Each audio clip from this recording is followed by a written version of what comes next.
आज के टाइम में भारतीय यंगस्टर्स के बीच सुपर बाइक्स का क्रेज तेजी से बढ़ रहा है। कावासाकी निंजा, BMW S1000 और सुजुकी हायाबुसा जैसी बिग इंजन डिस्प्लेसमेंट वाली बाइक्स देखने के बाद ज्यादातर लोगों के मन में कभी न कभी ये बात जरूर आई होगी कि हीरो, बजाज और TVS जैसी भारतीय कंपनीज भी ऐसी सुपर बाइक्स क्यों नहीं बनाती हैं। भारत के साथ साथ US, UK, ऑस्ट्रेलिया और जापान जैसे देशों के मोटरसाइकिल मार्केट को एनालाइज करके हम ये जानने की कोशिश करेंगे कि इतने ज्यादा पैसे होने के बाद भी भारतीय कंपनीज आज तक एक भी सुपर बाइक क्यों नहीं बना पाई हैं। So let's begin. Early 20th century में सबसे पहले यूरोप और जापान में मोटरसाइकिल्स डेवलप होनी शुरू हुई थी। 40s और 50s आते आते इन कंट्रीज में कार्स की पॉपुलैरिटी काफी ज्यादा बढ़ चुकी थी। कॉम्पैक्ट इंजन साइज और लार्ज स्केल प्रोडक्शन की वजह से कार्स ओन करना आसान हो गया था और लोग पर्सनल ट्रांसपोर्ट के लिए बाइक्स की जगह कार्स ही प्रेफर कर रहे थे। ऐसे में मोटरसाइकिल्स को ट्रांसपोर्ट की जगह स्पोर्ट और एडवेंचर राइडिंग के लिए यूज किया जाने लगा। रेसिंग चैंपियनशिप्स में बेस्ट परफॉर्मेंस देने के लिए ज्यादा पावरफुल और फास्ट इंजन डेवलप किए जाने लगे। धीरे धीरे ये ट्रेंड रेसिंग ट्रैक से निकलकर पब्लिक रोड्स पर भी पॉपुलर हो गया और फिर BMW, होंडा, दुकाटी, यामाहा और कावासाकी जैसी कंपनी 600 to 1200 सीसी सेगमेंट की सुपर बाइक्स बनाने लगी।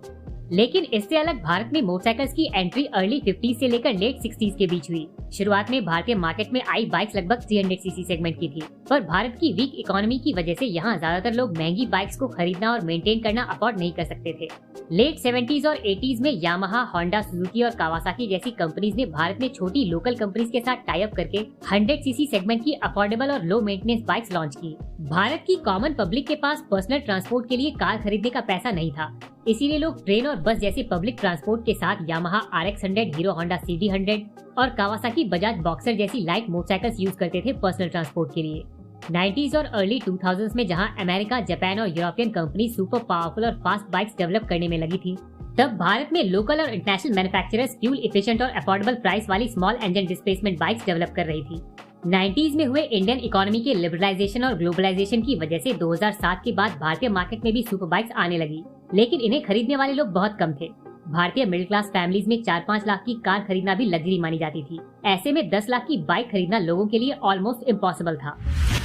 बजाज पल्सर, TVS अपाचे और KTM ड्यूक एंड RC जैसी अफोर्डेबल परफॉर्मेंस बाइक्स के आने से 2015 तक भारतीय मार्केट में mid engine capacity bikes common public के बीच पॉपुलर होने लगी। पर अब भी डोमिनार 400 और कॉन्टिनेंटल GT 650 जैसी मिड इंजन कैपेसिटी वाली मेड इन इंडिया बाइक्स को खरीदने वाले लोग बहुत कम ही है। भारत में आज भी स्प्लेंडर, प्लैटिना और एक्टिवा जैसे स्मॉल इंजन डिस्प्लेसमेंट वाली low maintenance and affordable two wheelers की डिमांड ही सबसे ज्यादा है। रूरल और अर्बन एरियाज में हर साल इन बाइक्स की लाखों यूनिट्स बेची जाती हैं।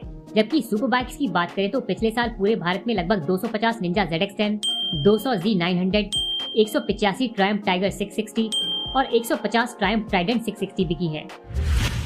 अब इन सुपर बाइक्स की कंबाइंड सेल्स को भारत की मोस्ट पॉपुलर कम्यूटर बाइक से कंपेयर करके देखें तो सिर्फ जनवरी 2023 में हीरो स्प्लेंडर की सेल्स इन सभी सुपर बाइक्स की कंबाइंड सेल्स से 300 गुना ज्यादा है। ऐसा इसीलिए क्योंकि आज भी भारत में मिडिल क्लास के लिए कार खरीदना एक सपना है।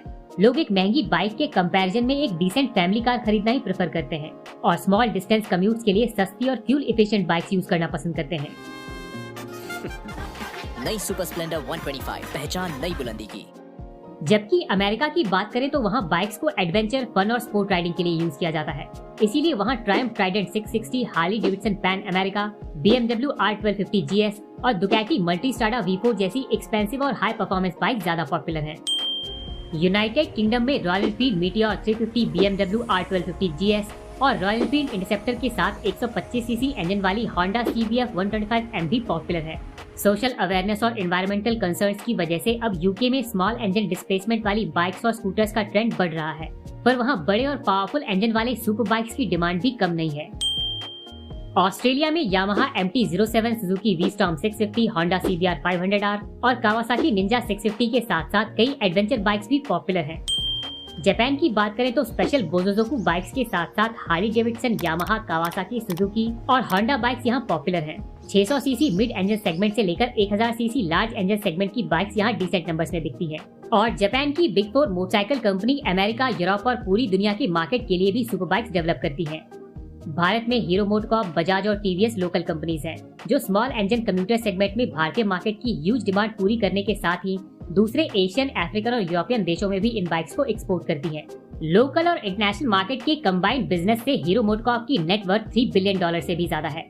बजाज ऑटो की बात करें तो इसकी नेटवर्थ $4.4 बिलियन है और टीवीएस भी 3.4 बिलियन की नेटवर्थ के साथ काफी बड़ी और केपेबल कंपनी है।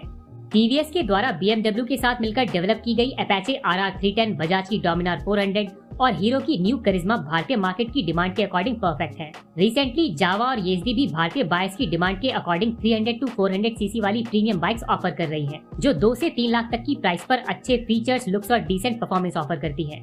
पर इनकी सेल्स भारत में बहुत ज्यादा नहीं है। ऐसे में अगर कोई भारतीय कंपनी मिनिमम 8 से 15 लाख की 1000 सीसी सुपर बाइक डेवलप कर भी ले तो इन्हें कोई खरीदेगा नहीं, क्योंकि कावासाकी, ट्रायम्फ, BMW और होंडा जैसी इंटरनेशनल कंपनीज की सुपर बाइक्स के सामने कम प्राइस वाली भारतीय सुपर बाइक्स कम्पीट नहीं कर पाएंगी। और जो गिने चुने बायर्स 10-20 लाख रुपए एक बाइक पर स्पेंड करने की कैपेबिलिटी रखते हैं, वो सबसे प्रीमियम और एक्सक्लूसिव प्रोडक्ट ही लेना चाहेंगे। ऐसे में भारतीय ब्रांड्स की सुपर बाइक्स को बेचना बहुत ही टफ हो जाएगा, पर इसका सोल्यूशन भारतीय कंपनीज ने सोच लिया है। टीवीएस की BMW के साथ पार्टनरशिप और बजाज की ट्रायम्फ के साथ पार्टनरशिप से ऐसा लगता है कि आगे चलकर भारतीय कंपनीज भी इंटरनेशनल मैन्युफैक्चरर्स के साथ मिलकर भारत में सुपर बाइक्स इंट्रोड्यूस करेंगी। फिलहाल 300 सीसी सेगमेंट की अपाचे RR310 और ट्रायम्फ बजाज की 400 सीसी सेगमेंट बाइक्स 3-4 लाख तक की प्राइस में भारतीय बायर्स को प्रीमियम मोटरसाइकिल एक्सपीरियंस प्रोवाइड करने के लिए डिजाइन की जा रही है। होपफुली फ्यूचर में बजाज और टीवीएस की तरह हीरो भी बड़े इंजन वाली प्रीमियम बाइक्स डेवलप करेगा, जो भारतीय कस्टमर्स को अफोर्डेबल प्राइस में प्रीमियम मोटरसाइकिल एक्सपीरियंस देगी। ये वीडियो अगर आपको पसंद आई हो तो प्लीज लाइक करें। बाइक्स और कार से जुड़ी और भी अमेजिंग वीडियोस के लिए सब्सक्राइब करें। Ride safe to ride again. See you in the next one. Yo, microphone check, make it a mic